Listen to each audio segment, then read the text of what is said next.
नमस्कार, मैं हूं शनाज रजा और सादा न्यूज में आपका स्वागत करती हूं।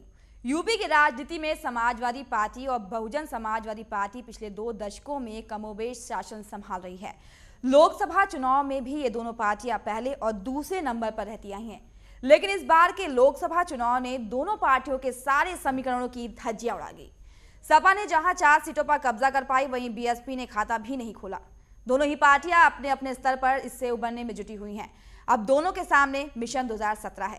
बात की जाए बीएसपी की, तो बीएसपी ने गुरुवार को कई बड़े और कड़े फैसले करते हुए जता दिया कि उसका अगला लक्ष्य यूपी विधानसभा चुनाव ही है। लोकसभा कमेटियां भंग कर दी गई, 6 मंडल कोऑर्डिनेटरों को पार्टी से बाहर का रास्ता दिखाया गया। शायद ये बीएसपी में परिवर्तन की शुरुआत पर है। शायद ये मायावती भी समझ चुकी है कि पुराने समीकरणों से मिशन 2017 फतह नहीं किया जा सकता। सूत्रों की माने उनका यह भी कहना है कि आगामी 15 अप्रैल को होने वाली संगठन की बैठक में और बड़े परिवर्तन देखने को मिल सकते हैं। फिलहाल बीएसपी में हो रहे परिवर्तन एक नई शुरुआत मानी जा रही है। इसी मुद्दे पर हम चर्चा करेंगे और लखनऊ से कोई खास मेहमान जो हमारे साथ जुड़ेंगे। तो आइए शुरुआत करते हैं खास कार्यक्रम माया का मिशन 2017।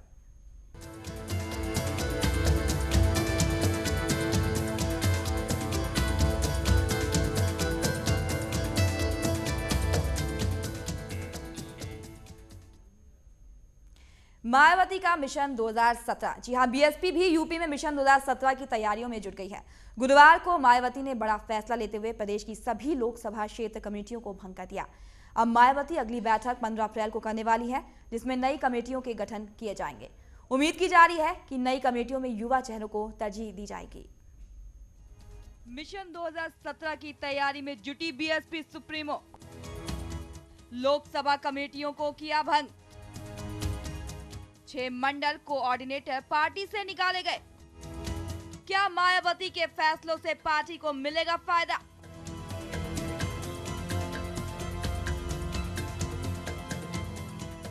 लोकसभा चुनाव में एक भी सीट नहीं जीतने वाली बीएसपी सुप्रीमो कई महीनों की चुप्पी साधने के बाद एक्शन में आती दिखाई दे रही है। अब बीएसपी के सामने सबसे बड़ा लक्ष्य 2 साल बाद होने वाले यूपी विधानसभा चुनाव को लेकर है। मिशन 2017 को लेकर बीएसपी सुप्रीमो मायावती ने गुरुवार को लोकसभा की सभी कमेटियां भंग कर दी। मायावती ने लोकसभा के सभी संयोजकों को भी हटा दिया।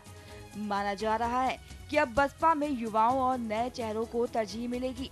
सूत्रों के अनुसार बैठक में काफी तल्ख तेवर में लग रही बसपा सुप्रीमो ने 6 मंडल कोऑर्डिनेटर को पार्टी से निकाल भी दिया। कि पुराने संगठन का ढांचा जो है वही रहेगा पूरा का पूरा।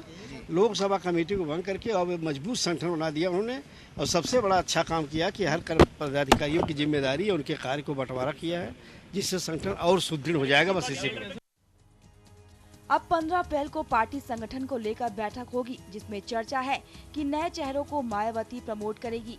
इसी के साथ बैठक में मायावती ने केंद्र और राज्य सरकार पर किसानों की समस्याओं को लेकर जमकर निशाना साधा।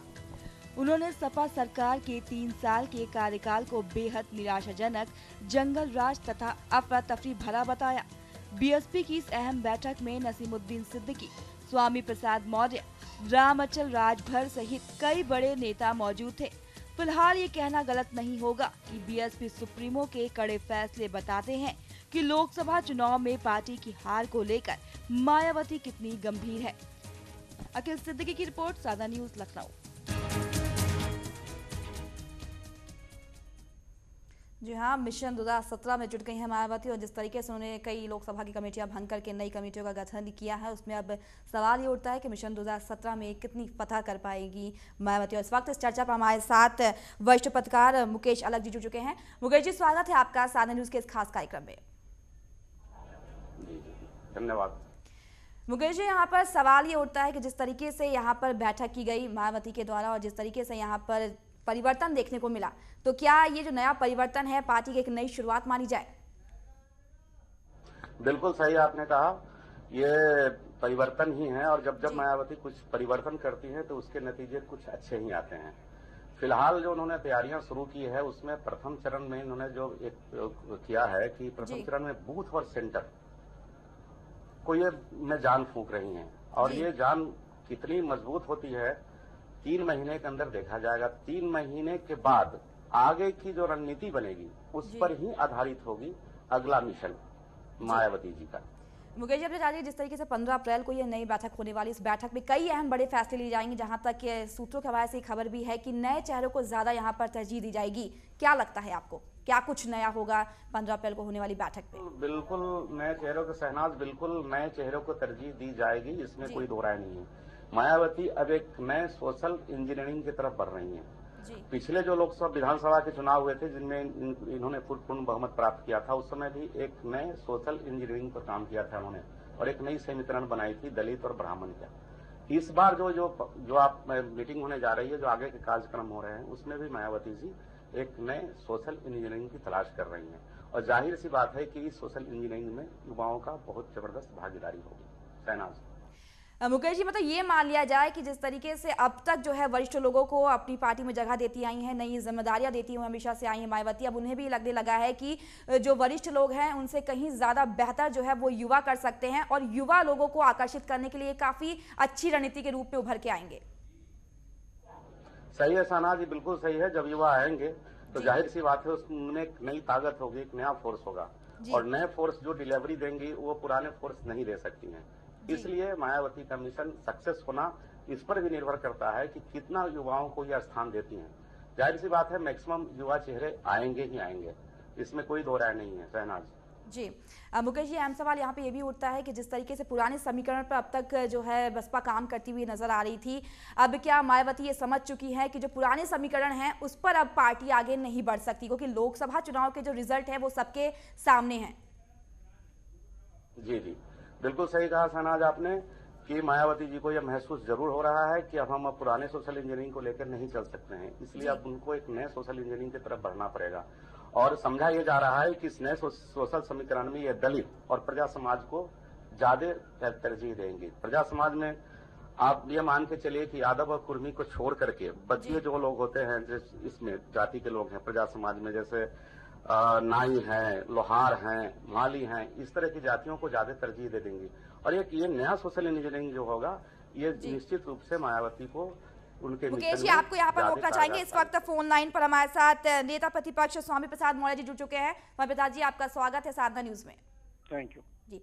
स्वामी जी, आप जानना चाहेंगे जिस तरीके से बैठक की गई मायावती के द्वारा और काफी सारी परिवर्तन यहाँ पर पार्टी में किए गए, क्या लगता है आपको इस परिवर्तन के बाद पार्टी की नई शुरुआत हो रही है?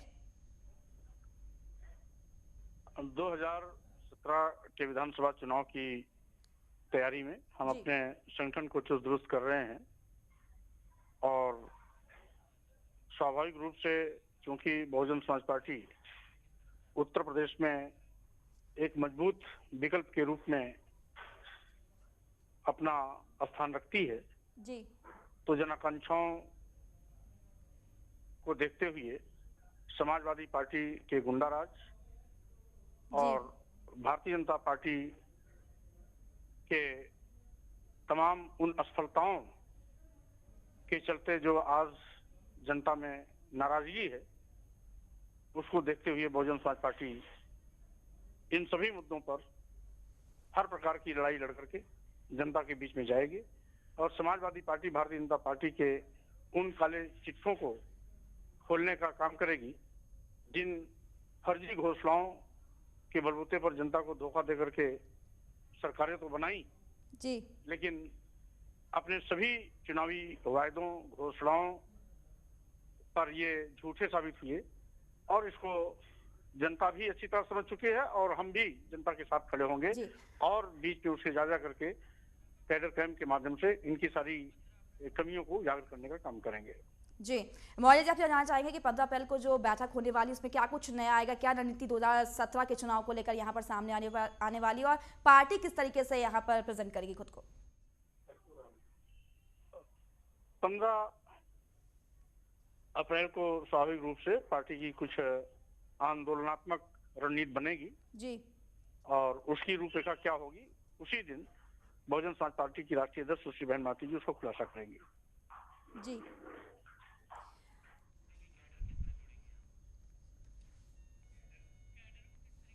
आपसे मौर्य जी, हम ये भी जानना चाहेंगे कि जिस तरीके से मिशन 2017 में इस वक्त जुड़ी हुई हैं, कैडरों को अपने साथ किस तरीके से जोड़ेगी पार्टी? नहीं, चूंकि आज प्रदेश और देश की जनता समाजवादी पार्टी और भारतीय जनता पार्टी से जी सबक सीख चुकी है, क्योंकि दोनों पार्टियां धोखेबाज साबित हुई। जी समाजवादी पार्टी ने बेरोजगारी भत्ता, लैपटॉप, टैबलेट, मुफ्त बिजली, मुफ्त सिंचाई, कर्जा माफी का वादा करके उत्तर प्रदेश की जनता को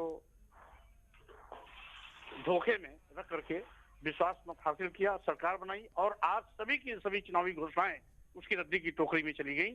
सारी की सारी उसकी योजनाएं ठप पड़ गई और उत्तर प्रदेश की जनता आज अपने को महसूस कर रही है कि समाजवादी पार्टी ने हमारे साथ धोखा किया, छल किया। जी और समाजवादी मोहल्ला जी, पार्टी का आपका कहना है कि समाजवादी पार्टी ने जो है जनता के साथ धोखा किया है, चाहे वो लॉ एंड ऑर्डर की बात की जाए। अगर आपकी पार्टी आती तो लॉ एंड ऑर्डर को लेकर क्या कुछ किया जाएगा? नहीं, स्वाभाविक रूप से बहुजन समाज पार्टी की पहचान रही है जी हमारी नेता ने, हमारी सरकार ने भय मुक्त, अपराध मुक्त, भ्रष्टाचार मुक्त जी और अन्याय मुक्त समाज बनाने का वादा किया था। सारे वादों पर हमारी सरकार चारों बार की सरकार में खरी उतरी और नतीजा था कि हमारी चारों बार की सरकार में उत्तर प्रदेश में कानून का राज था, गुंडे माफिया अपराधी जेल की सलाखों में थे और साथ ही साथ अमन चैन था, हिंदू मुस्लिम सौहार्द था। हमारी चारों बार की सरकार में एक भी हिंदू मुस्लिम दंगा नहीं हुआ, जो इसका सबसे बड़ा मिसाल था। इसके साथ से साथ बड़े पैमाने पर विकास कार्य हुआ, कल्याणकारी योजनाओं के माध्यम से समाज के अंतिम छोर पर खड़े हुए व्यक्ति के चेहरे पर मुस्कान लाने का प्रयास किया और गरीब की डेरी तक विकास कार्य को पहुंचाने का काम किया, जिसके चलते सर्वजन हिताय सर्वजन सुखाय के आधार पर सभी समाज के लोगों के सम्मान स्वाभिमान का ध्यान भी हमारी सरकार ने पूरा भरपूर रखा और यही कारण है कि आज उत्तर प्रदेश की जनता बहुजन समाज पार्टी को याद कर रही है। जी मोहल्ला जी, आपसे जानना चाहेंगे कि जनता को लुभाने के लिए क्या कुछ लेकर आने वाले और साथ ही 2017 के चुनाव से पहले क्या कुछ मैनिफेस्टो यहाँ पर देखने को मिलेगा?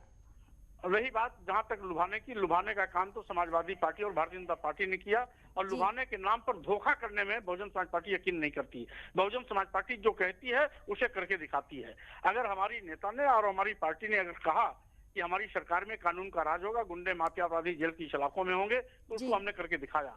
विकास कार्य गरीब की ढेरी तक जाएगा तो उसको भी अम्बेडकर ग्राम योजना के माध्यम से हमने पूरे प्रदेश में बड़े पैमाने पर विकास कार्य के रूप में सड़क, बिजली, पानी, स्कूल, पंचायत भवन, पक्की नालियां, सीसी रोड आदि बनाने का काम किया और बिना भेदभाव के हमने पूरे प्रदेश में विकास कार्य को पहुंचाने का काम किया।